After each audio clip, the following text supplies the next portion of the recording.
शांति 19 दिसंबर 2022। बाबा के महावाक्य।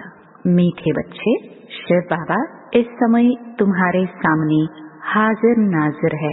तुम्हें पहले यह निश्चय चाहिए कि हमको पढ़ाने वाला स्वयं शिव बाबा है, कोई देहधारी नहीं। प्रश्न। बाप से कौन सा प्रश्न पूछना भी जैसे बाप की इंसल्ट है। उत्तर। बच्चे बाप से पूछते हैं, बाबा आपकी इस तन में पधरामणि कब तक है, वह विनाश कब होगा। बाबा कहते, यह जैसे तुम मेरी इंसल्ट करते हो। मेहमान से पूछना कि आप बाकी कितने दिन रहेंगे, यह तो इंसल्ट हुई ना। कहेंगे, क्या मैं तुम्हारे लिए बोझ हो पड़ा हूँ। शिव बाबा तो जब तक यहाँ है तब तक तुम बच्चे खुश हो ना, इसलिए ऐसे प्रश्न बाप से नहीं पूछने चाहिए। ओम शांति। बाप बैठकर ब्रह्मा द्वारा अपने बच्चों ब्रह्मा कुमार और ब्रह्मा कुमारियों को समझाते हैं। ब्रह्मा कुमार कुमारियां भी समझते हैं कि निराकार बाप ब्रह्मा द्वारा समझा रहे हैं। बाप तो है निराकार, किसको साक्षात्कार भी कराना होगा तो ब्रह्मा का शरीर ही सामने करूंगा। अगर खुद का साक्षात्कार कराए तो कोई समझ ना सके, वह तो एक बिंदी है। अब जैसे आत्मा स्टार है वैसे परमात्मा भी बिंदी है, यह बुद्धि से समझा जाता है। भल साक्षात्कार हो भी चीज तो वही देखेंगे, और क्या चीज हो सकती है। अक्सर करके बहुतों को ब्रह्मा का साक्षात्कार कराते हैं कि इनके पास जाओ, छोटी चीज को कोई समझ न सके। ब्रह्मा द्वारा बाप बैठ समझाते हैं, नॉलेज देते हैं, कहते हैं, बच्चों मैं इस साधारण मनुष्य तन का आधार लेता हूँ। ब्रह्मा तो नामी ग्रामी है, समझेंगे बाबा इसमें है, यह बाबा का रथ है। बाबा नहीं होता तो यह ब्रह्मा भी काहे का, तो यह बीके भी काहे के। बच्चों को नॉलेज मिलती है, तुम समझते हो। यह नॉलेज सिवाय परमपिता परमात्मा के कोई दे नहीं सकते। नॉलेजफुल वह निराकार है, सिवाय ऑर्गन्स के ज्ञान दे कैसे सकते। बच्चों को यह निश्चय हो जाना चाहिए कि इस समय बाबा हाजिर नाजिर है। बुद्धि कहती है बाबा इसमें प्रवेश है। जो बैठ नॉलेज देते हैं उस परमपिता परमात्मा के सिवाय स्वर्ग का वर्षा मिल न सके। तुम बच्चे जानते हो, भक्ति मार्ग में जो भी त्योहार आदि मनाए जाते हैं वो सब इस समय के ही यादगार हैं। शिव जयंती भी इस समय का ही त्योहार है। त्रिमूर्ति शिव परमपिता परमात्मा ब्रह्मा द्वारा स्थापना करते हैं। श्री कृष्ण थोड़ी नई दुनिया की स्थापना करेंगे। ब्राह्मण कुल चला आता है, उनको यह पता नहीं कि ब्राह्मण तो देवता बन जाते। ब्रह्मा की औलाद तुम ब्राह्मण हो। जो भी मनुष्य मात्र हैं सब धर्म वाले, उन्हों को समझ में आता है कि हमारा ग्रेट ग्रेट ग्रैंडफादर ब्रह्मा है, जिसको आदम बेबी अथवा आदिदेव आदि देवी कहते हैं। वह भी शिव बाबा की रचना है। बाबा ने रचना कैसे रची, एडॉप्ट किया। यह है पहले नंबर की बात। अलफ के बाद फिर बे। इन बातों को जो अच्छी रीति समझते हैं वही ऊंच पद पाते हैं। अभी तुम बच्चे समझते हो मनुष्य कितना घोर अंधियारे में है। कल्प पहले भी जब आग लगी थी तब जगे थे, वह सीन फिर होगी, होना भी जरूर है। दूसरे धर्म वाले इन बातों को समझेंगे नहीं, न पुरुषार्थ करेंगे। सत्युग में तो इतने मनुष्य आ ना सके, वहाँ बहुत थोड़े होंगे जो सूर्यवंशी घराने में राज्य करेंगे। सब ड्रामा के बंधन में बांधे हुए हैं। बाप खुद कहते हैं मैं भी ड्रामा के बंधन में बांधा हुआ हूँ। कोई बात का रेस्पॉन्ड ड्रामा में होगा तो बताऊंगा। ड्रामा का सारा राज अभी थोड़ी बताऊंगा। मेरे में भी पाठ नोंधा हुआ है। जैसे इमर्ज होता जाता है तुमको समझाता जाता हूँ। सब कुछ ड्रामानुसार ही चलता है, उसमें फर्क नहीं पड़ सकता। ड्रामा में नहीं होता तो रिस्पॉन्ड करेंगे नहीं। ऐसे नहीं कि अभी बता दूंगा कि बाकी इतने वर्ष है। बाबा से पूछते हैं, बाबा कब तक इस शरीर में मुसाफिरी करेंगे? बताएंगे नहीं। ड्रामा में है नहीं तो क्या कर सकते? ड्रामा में होगा तो बताएंगे। मैं आया ही हूँ तुम बच्चों को पढ़ाने। मैं तुम्हारा बाप भी हूँ। तुम गाते हो, तुम माता पिता, वही पाठ बजा रहा हूँ। मेरा फर्ज है तुमको शिक्षा देना। मुझे कहते हैं ज्ञान का सागर, मनुष्य सृष्टि का बीज रूप। चैतन्य बीज तो सब कुछ बताएगा ना। इस झाड़ पर बैनियन ट्री का मिसाल दिया जाता है। तुम देखते हो देवी देवता धर्म अभी है नहीं, बाकी सब धर्म है। अभी यह सब खलास हो जाएंगे, फिर अपने समय पर आकर स्थापना करेंगे। मैं देवता धर्म की स्थापना कर रहा हूँ। जब वह धर्म प्रायलोप है, छत्र है, परंतु यह किसको पता नहीं कि देवी देवता धर्म कब था, कहाँ गुम हो गया। सिर्फ कहेंगे लक्ष्मी नारायण का राज्य था। यह शास्त्र आदि सब भक्ति के लिए हैं। द्वापर में बैठ यह शास्त्र आदि बनाएंगे। सचखंड में सिर्फ देवता राज्य करते थे। यह है ही झूठ खंड। वहाँ तो कोई भी पाप नहीं होता। अभी बाप तुमको पुण्य आत्मा बना रहे हैं। ड्रामा में नोंद है। रावण राज्य में ही भक्ति शास्त्र आदि शुरू होते हैं। यह अनादि ड्रामा शूट हुआ पड़ा है। यह है ही झूठी दुनिया। ईश्वर के लिए भी झूठ ही झूठ बोलते हैं। ईश्वर तो ऊंच से ऊंच है। हम उनसे मिलने चाहते हैं तो जरूर उनसे कुछ मिलता है। बाप से क्या मिलेगा? वह है सर्व का सद्गति दाता। सर्व को दुख से छुड़ाते हैं। रावण भी बड़ा जबरदस्त है। आधा कल्प उनका राज्य चलता है, परंतु वह दुख देते हैं, इसलिए सब मनुष्य बाप को याद करते हैं। रावण तुम्हारी सारी राजधानी छीन लेता है। इतना जबरदस्त है। अब तुमको मालूम पड़ा है बाप हमको वर्षा देते हैं, रावण श्राप देते हैं। मनुष्यों को यह पता नहीं है कि बाप कब वर्षा देते हैं। श्री कृष्ण का नाम गीता में डालने से गीता को झूठा कर दिया है।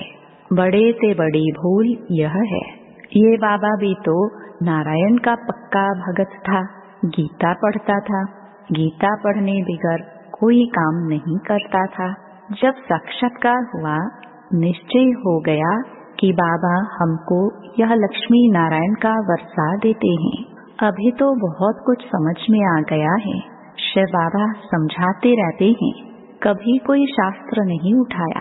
बाबा सुना रहा है। यह भी कहते हैं मैं सुन रहा हूँ। कभी बाबा नहीं है तो ये भी सुनाते हैं। इसमें बाबा है, इसलिए ब्रह्मा का नाम इतना नहीं है। अजमेर में एक मंदिर बनाया है, परंतु कुछ समझते नहीं है। श्री कृष्ण को मुरली दी और सरस्वती को सितार दी है। सरस्वती को गॉडेस ऑफ नॉलेज कहा जाता है। गॉडेस ऑफ नॉलेज ब्रह्मा के बदले श्री कृष्ण को कह दिया है। मूंझ गए हैं। बाप बैठ बच्चों को समझाते हैं त्रिमूर्ति में श्री कृष्ण तो है नहीं, भल करके हैं परंतु गुप्त। राधे कृष्ण ही लक्ष्मी नारायण बनते हैं। यह भी किसको पता नहीं है कि परमपिता परमात्मा ने समझाया था। अब भी समझाते रहते हैं। साधु संत आदि इस बात को समझ जाए तो यहाँ सबकी भीड़ मच जाए, परंतु ड्रामा में ऐसे भी नहीं है। बाप कहते हैं मैं संगम पर आकर राजयोग सिखाता हूँ। जो पास होते हैं वह सूर्यवंशी बनते हैं, जो फेल होते हैं वह चंद्रवंशी बनते हैं। सूर्यवंशी की प्रजा सूर्यवंशी होगी, चंद्रवंशी की प्रजा चंद्रवंशी होगी। तुम बच्चों की बुद्धि में सारे चक्र का ज्ञान है। तुम हो स्वदर्शन चक्रधारी ब्राह्मण। यह है सर्वोत्तम ब्राह्मण कुल। तुम सेवाधारी हो। तुम गुप्त वेश में भारत को योग बल से स्वर्ग बनाते हो। तुम्हारे लिए स्वर्ग जरूर चाहिए। पुरानी दुनिया को खत्म करना पड़े। श्रीमत पर तुम अपनी राजधानी स्थापन कर रहे हो। यादवों की राजाई खत्म होनी है। पांडव राजाई स्थापन कर रहे हैं नई दुनिया के लिए। पुराने भंबोर को आग लगनी है, यह भी समझते हो। बाकी कितने दिन होंगे? बहुत थोड़े। बाकी कितना समय है, यह हम पूछ नहीं सकते। मेहमान से पूछा नहीं जाता है आप कितने दिन रहेंगे। कहेंगे मैं शायद बोझ हूँ। शिव बाबा कहते हैं मैं यहाँ हूँ तो तुम खुश रहते हो ना, फिर पूछते क्यों हो कि कब तक पधरामनी है। यह पूछना भी जैसे इंसल्ट है। इसमें भी लज्जा आनी चाहिए। यह पूछना तो ऐसा ही हुआ कि बाबा जल्दी जाए तो अच्छा, इसलिए ऐसे ऐसे सवाल बाबा से पूछ भी नहीं सकते। ऐसे बाप तो कोई हो ना सके। बच्चे ही बाप को जान गए हैं। श्री कृष्ण के लिए ऐसे नहीं कहेंगे कि इसमें परमात्मा है। श्री कृष्ण ही याद आता रहेगा। परमात्मा तो याद आ ना सके। श्री कृष्ण को ही देखते रहेंगे। शिव को याद ही न करे। इसलिए तुम बच्चों को समझाया गया है कि शिव बाबा को याद करो। देह अभिमान में नहीं रहना है। श्री कृष्ण की महिमा कोई कम नहीं है। बाप कहते हैं मुझे आना ही है पराये देश पुराने शरीर में। श्री कृष्ण तो रावण के देश में आना सके। अब तुम जानते हो कि श्री कृष्ण की आत्मा पुनर्जन्म लेते लेते अब इस शरीर में है। यह अंतिम शरीर है। यही फिर नंबर 1 पावन शरीर बनता है। यह सब बातें और कोई की बुद्धि में आ न सके। रावण का चित्र बनाते हैं परंतु समझते नहीं है कि रावण की प्रवेशता कब से हुई है। जलाते ही आते हैं। मर जाए तो फिर जलाना बंद कर दे। मरता नहीं, हर वर्ष जलाते हैं। ये सब है भक्ति मार्ग। बाप कहते हैं मैंने तुमको सूर्यवंशी चंद्रवंशी बनाया, तुम फिर शूद्रवंशी बने कैसे? अब फिर तुमको सूर्यवंशी चंद्रवंशी बना रहा हूँ। अभी तुम जानते हो हम विश्व पर जीत पाते हैं फिर हार खाते हैं। जब देवी देवता धर्म था तो और कोई धर्म नहीं था। अब फिर वह धर्म स्थापन होगा तो और सब धर्म खत्म हो जाएंगे। आसार भी तुमको देखने में आएंगे। कितना साइंस का काम चल रहा है।